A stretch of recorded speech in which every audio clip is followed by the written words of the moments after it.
Powers company से ये बड़ी डील होगी, ये बड़ी जानकारी आपके साथ साझा करें। यहाँ पर सेंटकॉम ने यूएसएस डेल्बर्ट डी ब्लैक की तस्वीरें भी जारी की है, ये भी जो है बड़ी जानकारी आपके साथ साझा करें। जहाजों में ईंधन, खाना और हथियारों की भारी सप्लाई जो है वो लोड की जा रही है। इसी का हम अभी जिक्र कर रहे थे। लंबे ऑपरेशन मिशन के लिए युद्ध स्तर की तैयारियां जारी है कि अगर ये जो ऑपरेशन है ये लंबा चलता है तो तैयारियां क्या क्या होंगी। इसके अलावा तमाम जो पुरानी अगर हम देखें चीजें थी उन्हें बहाल किया जा रहा है। वैश्विक तनाव के बीच हमारे की नौसेना की सक्रियता बढ़ रही है। जो मोबिल सैन्य बेस है उनकी तादाद बढ़ाई जा रही है। रिफिट किया जा रहा है नौसेना युद्धपोतों को। ये तैयारियां पुरजोर तरीके से नजर आ रही हैं और बाकायदा इसकी तस्वीरें भी जो है वो सोशल मीडिया पर जारी की जा रही है। अमेरिका ने नौसेना युद्धपोतों को किया है रिफिट। तैयारियां तेज है। सेंटकॉम ने बाकायदा तस्वीर जारी की है। यूएसएस डेल्बर्ट डी ब्लैक की तस्वीरें जो है वो जारी की गई हैं। जहाजों में ईंधन, खाना और हथियारों की भारी सप्लाई लोड की गई है और इसके साथ लंबे ऑपरेशन मिशन के लिए युद्ध स्तर पर यह तैयारियां लगातार जारी है। गाइडेड मिसाइल डिस्ट्रॉयर को किया जा रहा है पूरी तरह से सक्षम।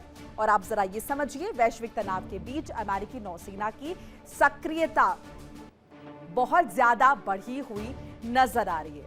ऐसे में सवाल यह है कि वो जो सेकंड फेज की वार्ता है वो होगी या नहीं होगी, या फिर अमेरिका को अभी भी इस बात का डर है कि जिस तरीके से रूस मदद कर रहा है ईरान की, ऐसे में ईरान आसानी से हार मानेगा नहीं, परमाणु समझौते के लिए मानेगा नहीं, होर्मुज से नियंत्रण ईरान का खत्म होगा नहीं और ऐसे में बल प्रयोग करना पड़ेगा। और इसीलिए बड़े सैन्य ऑपरेशन का जिक्र हो रहा है। अब क्या ये वाकई में एक बड़े युद्ध की तरफ इशारा हो रहा है? अभी सीजफायर चल रहा है, सीजफायर एक्सटेंड किया गया है, लेकिन इस तरह की तैयारियां ये दर्शा रही हैं कि अमेरिका का मूड कुछ और है। एक और चीज इन सब के बीच, क्या ये साइकोलॉजिकली एक प्रेशर डेवलप करने की एक टैक्टिक है अमेरिका की, या फिर अमेरिका इसे लेकर वाकई में बहुत ज्यादा सीरियस है? अब एक और जानकारी कि यूएस एयरफोर्स खरीदेगी इंटरसेप्टर ड्रोन। पावरस कंपनी से ये बड़ी डील होगी। ट्रंप परिवार की कंपनी से सौदा। ड्रोन की संख्या का खुलासा नहीं है। ऑटोनोमस पावर कॉर्पोरेशन यानी पावरस ने बताया बाकायदा कि अमेरिकी वायुसेना ने एक डेमो प्रदर्शन के बाद गार्डियन 2 इंटरसेप्टर सिस्टम की सीमित संख्या में खरीद का ऑर्डर दिया है। गार्डियन 2 इंटरसेप्टर एक ऐसा सिस्टम है जो ड्रोन से होने वाले हमलों को रोकने के लिए बनाया गया है। ये सेमी ऑटोनोमस प्लेटफॉर्म है, यानी कि इसमें कुछ काम मशीन करेगी, कुछ काम मैनुअल होते हैं। इसके अलावा एक कंपनी के अनुसार वायुसेना ने सिस्टम को इसीलिए टेस्ट किया क्योंकि छोटे सैनिक समूहों को कठिन और दूर दराज इलाकों में काम करते समय बेहतर सुरक्षा की दरकार होती है।